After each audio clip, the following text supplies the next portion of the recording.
Hi, everybody. I just wanted to stop by real quickly just to throw few things at you. We're back at the weekend again. Today is June 4th, 2022. Every time I turn around, the gas prices are going up. Um, they've gone up about 40 cents per gallon for the type of gas that I use, which is E85, which is like the most affordable. It's a flex fuel. And I'm grateful that it does cost less than the other types, but still, the fact that it's gone up that much within the past couple of weeks is kind of ridiculous. And then there's the food situation.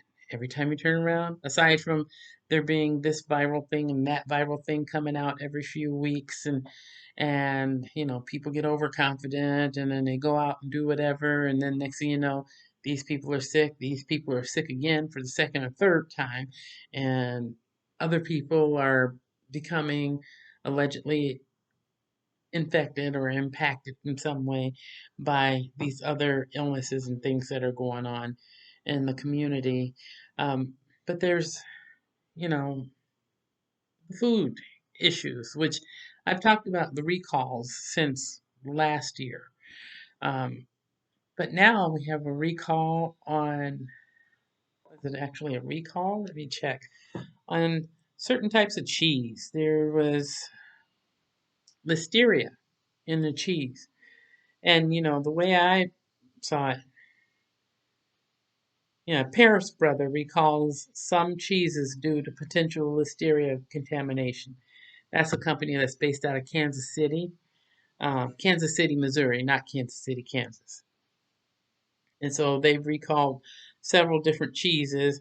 There's no illnesses that have been reported yet, but listeria can be fatal for some people.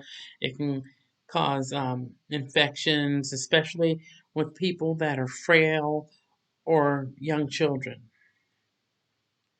And so it's a voluntary recall covering 8 products that were they were produced in May, between May 4th and May 6th of this year.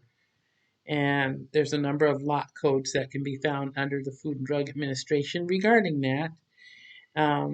But here's a list of the infected products. Okay.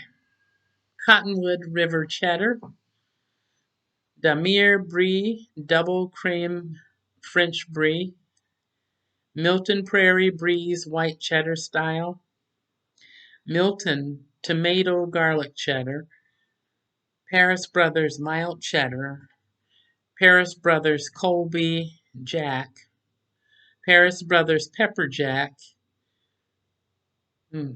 Cervasi Pecorini Romano. I'm probably like really butchering the names of them, but those are the 8 cheeses that have been impacted.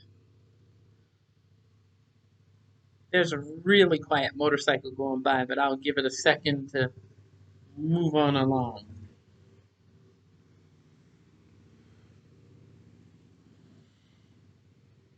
And within the past few weeks, there was a Jif peanut butter recall, but that's also causing other products to be pulled from the store shelves as well. So things that may start off one way seem to kind of cascade, and it builds up and it spreads out into many different things, especially for those that there's some companies that make, okay, now that motorcycle could stop.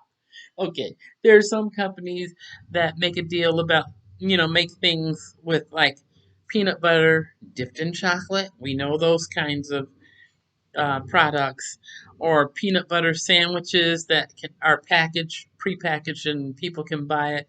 There are some products out there that have the peanut butter and jelly together. I don't know if those are a part of that Jif company, but the things that are connected with the Jif company, there's at least 69 other products that aren't entitled Jif that have been impacted, like Smucker, JM Smucker Company is a parent company of Jif. Just imagine that there's a big umbrella, and under the umbrella, there's several little things.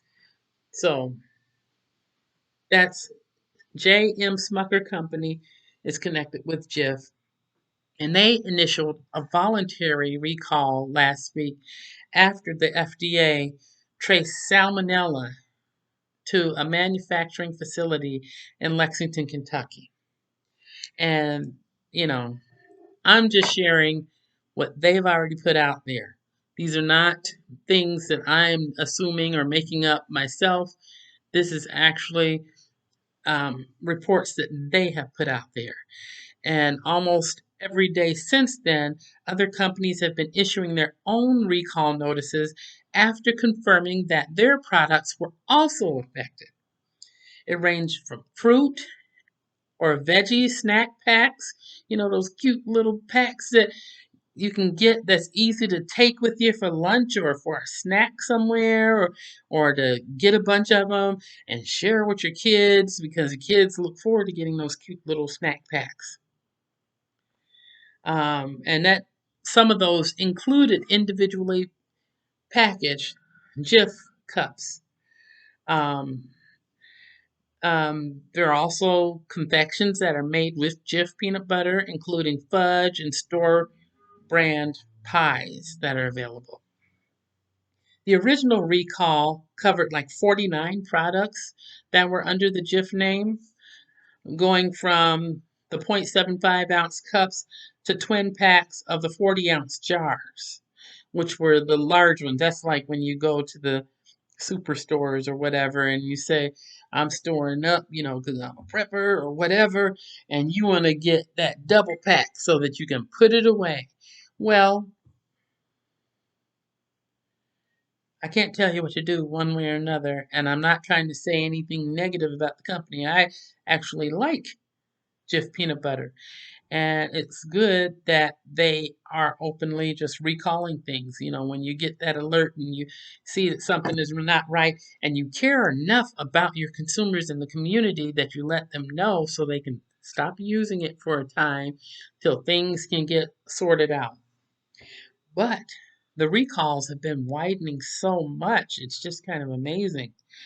Um, there's a lot of well known products that are connected with that.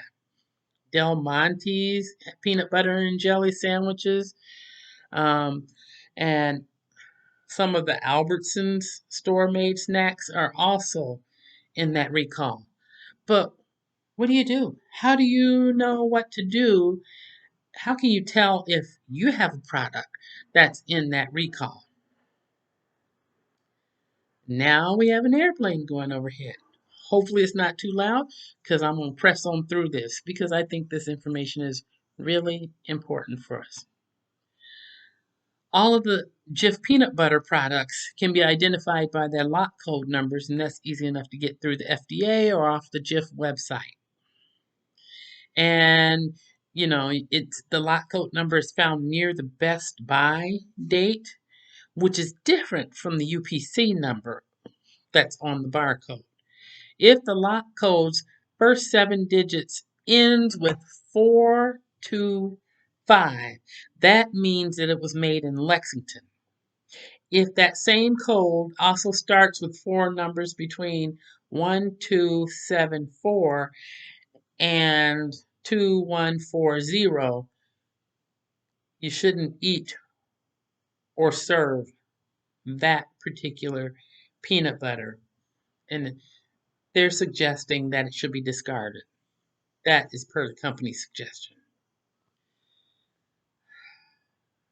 It gets kind of scary. Don't you think it gets kind of scary that we've got all this going on, um, and people are trying to be prepared because we already know about food shortages and all that, and we want our protein. Protein is really important for us to have our energy and our strength to be able to do what we need to do every day and be able to get along. Peanut butter was an easy sell for me, especially in the past in my much younger days when I used to run, because I can take 2 tablespoons of peanut butter and eat that off of a spoon, have the energy I need so I can get my run in. Because I would actually physically run. May not look like it now. I did used to run and train for marathons. But that's another story for another day. Um, and then when I had COVID, I ate the peanut butter because I wasn't able to do much of anything else. I just didn't have the strength. I could hardly breathe. And no, it wasn't like asthma because I know how asthma is because I deal with that. And it wasn't like pneumonia because I've had pneumonia in my past and I know the difference. But that peanut butter was very helpful to me. When people would send me text messages, what can we drop off at your doorstep? I'd say peanut butter. Peanut butter and coffee. That was my go to.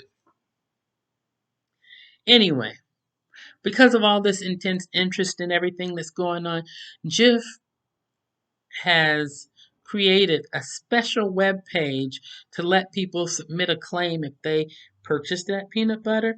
They can submit up to 5 claims at a time if they purchase any of those Jif products that are listed in that recall.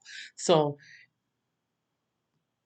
look up Jif online, check out their stuff, and I'd say it'd be a good idea to check what you have, toss it, submit a claim, whatever. What Jif plans to do for people that submit that claim is they plan on sending coupons to pay for a replacement item, but the process might take up to 6 weeks because they're trying to be extra careful. They're trying to get rid of anything that is harmful to anyone and make sure that everything is cleaned and sanitized and in a really good condition before they start sending out something else because you don't want to go from the frying pan to the fire. They really want people to have a quality product and they're making an effort. I think they're making a good effort to try to make a change. But, the companies and the brands that are issuing these recalls that are related to Jif goes beyond America. It goes beyond the United States of America. They include Wawa, Country Fresh, Koblenz Chocolate Company, and Walmart and Fudgementals. So these are products that are sold, yes, in America, but they're sold beyond America and other countries as well too. So this is for all you YouTubers that watch, wherever you are. If any of those product names ring a bell, and if you're able to get those things in your area, I think it would be a good idea to check out the Jif website and get more details because for them to have more than 69 products that they're saying, hold up, we need to recall that, care enough about yourself and your family and your community to do the right thing, so that you can shut that down and be able to have some good health and safety for yourself. So, based on the information that's out there, the Smuckers Company, which, as I said, is related. They're under that same umbrella. On Monday last week, um, the products that they have in the Jif recall go to about 10 different countries. So it's all over. It's not just in the United States of America. So it is hitting the Dominican Republic. It is hitting Canada. It is hitting Thailand. It's hitting Japan. And you can find information about that on the FDA website. That's Food and Drug Administration website. It's there. And so the FDA is investigating the outbreak, and the CDC, which is the Centers for Disease Control, and they're doing what they can. As far as people being sick, the first person fell sick from all of this on February 17th. Yeah, I know it's June 4th, but when it's just one person, it doesn't seem like a very big deal. And I'm not trying to speak for those companies, but it seems more of a slight incident when it's just one person. And then as you see numbers mount up, then it's like, well, wait a minute. Maybe this is more than we considered. So, first person fell ill on February 17th. In total, as of today, they say about 14 people have gotten sick from the salmonella outbreak that has covered 12 states. And those numbers really haven't changed since the Jif recall. I think that's good. No, it's not great that people are getting sick, but that's a relatively small number compared to the illnesses that we were seeing last year with a variety of different products out there. And the CDC, Centers for Disease Control, say that there's typically a 2 to 4 week delay in those situations and someone consuming the product and then the notification of it happening, because people usually consume the product, get sick, don't put 2 plus 2 together to see that this is related to that after a few weeks when they talk to some friends and, yeah, I got sick too after I had that. Yeah, I made some peanut butter cookies or whatever. So it typically takes a while, and that's just the nature of outbreaks and disease, it seems. So the CDC is saying we really don't know the true number of how many people have actually been impacted by, you know, this whole situation, but we know that there are some. So, what is salmonella? Salmonella is a type of bacteria that can cause diarrhea and nausea and cramps. Um, and it's more severe in children that are under age 5 and in elderly adults or people with more frailties. And they may even require some hospitalization.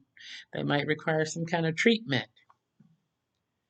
Um, from the beginning of signs of salmonella poisoning until it's, diagnosed, it could take hours.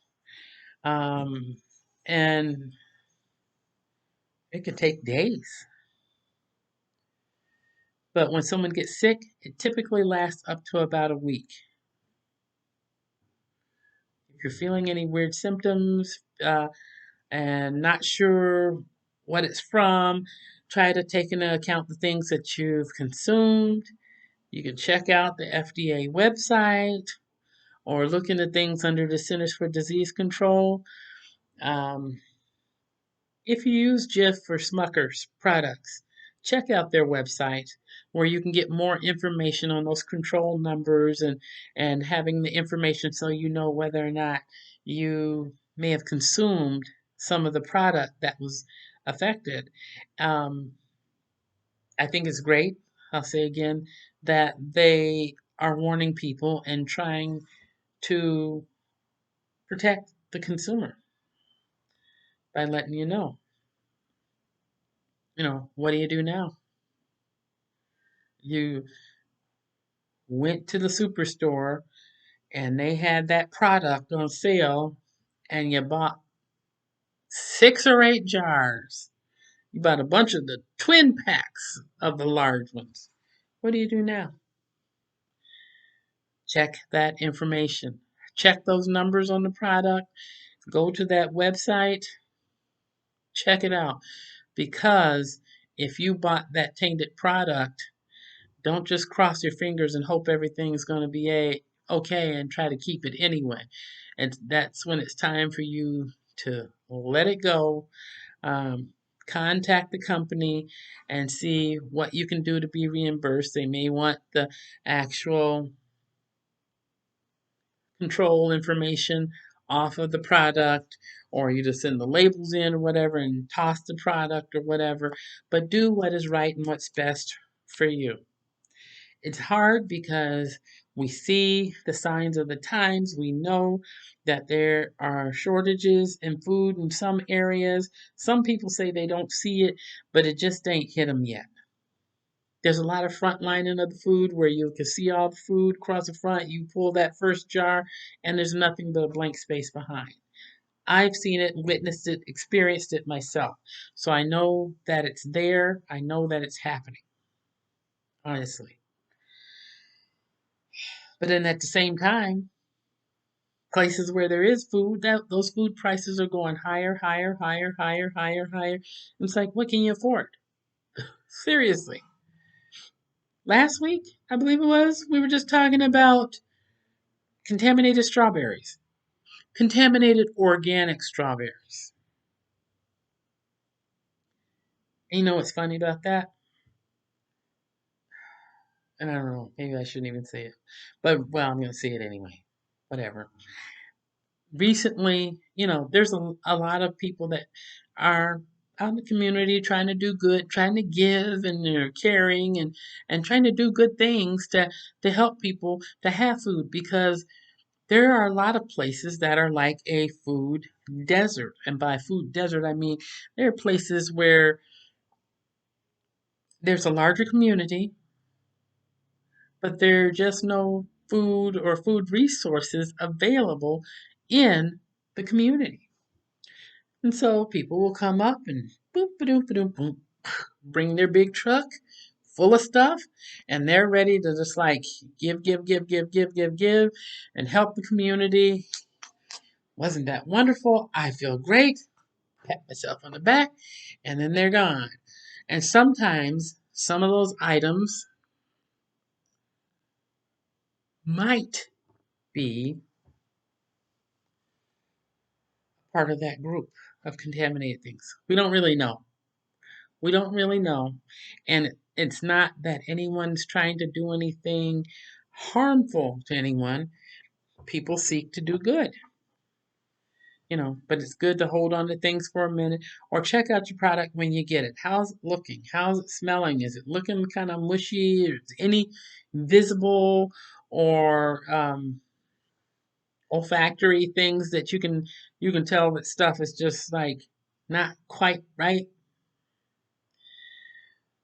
So it's good to pay attention to those things. I do still believe in prepping and being prepared for whatever's to come because our weather is crazy. We've had like so many bizarre storms, even in my area recently. Um, high flying, high winds and straight line winds and tornadoes and sirens and you know, there's a little bit of everything. Homes are being destroyed, people are being sick, health is up and down and all over the place. And it's like, we can't just prepare for one little thing. We got to be prepared for everything because honestly, it's a hot mess right now. And I wouldn't be surprised if there were a bunch of blackouts this summer and more wild, crazy storms because the weather is going like a roller coaster. So, yeah, I would not be surprised at all. So, what am I doing? I'm still prepping. Of course I am. Did you think I was going to say something else? Yes, I am still prepping. Still getting as many um, beets and my root vegetables as I can. And, the beets, I'll cook down, slice them, put them on the dehydrator, dry them up, put them in containers, and it takes up less space and it lasts me a lot longer. And I get as much greens as I can, whether there's kale greens, collard greens, or whatever. My little mini garden is in my dining room, which it's there. Everything's really small because the seeding and everything is fairly new. I was trying to hydroponically do some basil, but I ran out of liquid fertilizer, so it's slowly chugging along, but they're not looking so great yet. So I'm gonna see if I can get some liquid fertilizer, um, liquid plant food for that, so it can take off because normally it would have grown a lot further than it has already. But then I'm also growing. um, some lettuce, and I've got a bucket of beets growing, um, and just trying to get, other root vegetables to grow as well. So everything's kind of chugging along, but they're all growing under the grow lights in my home where I can grow it. I can have my fresh lettuce for salad and work with that just as it comes. Um, I can have the beets that I definitely need. Um, it's unfortunate I can't grow outside, but the soil in the area where I live is really not healthy. It's not a good thing to, you can grow things to look pretty, but not to eat because the soil is um, chemically polluted. Um, that's just like, people eat dandelions. And yes, it's okay to eat dandelions. Um, but be careful where you're getting them from, because if you're getting them from somewhere where people are spraying chemicals, um, you are what you eat. You don't want to ingest things that are going to be harmful for your body. You want to do things that are good and healthy and helpful for your. Oh, jeez. There's a squirrel at my window. Hold on a minute. Oh, I'm back. Sorry about that. There was a squirrel like jumping at my window. Thankfully, there's a screen in that window because the squirrel just kind of like jumped on the screen and started to kind of crawl away. But it kind of freaked me out for a minute. Squirrel is just a rat's cousin. That's my take on it. And so I'm not friends with the squirrels. So they need to move along. Okay. Maybe that's a good segue for me to um, stopping the recording for right now.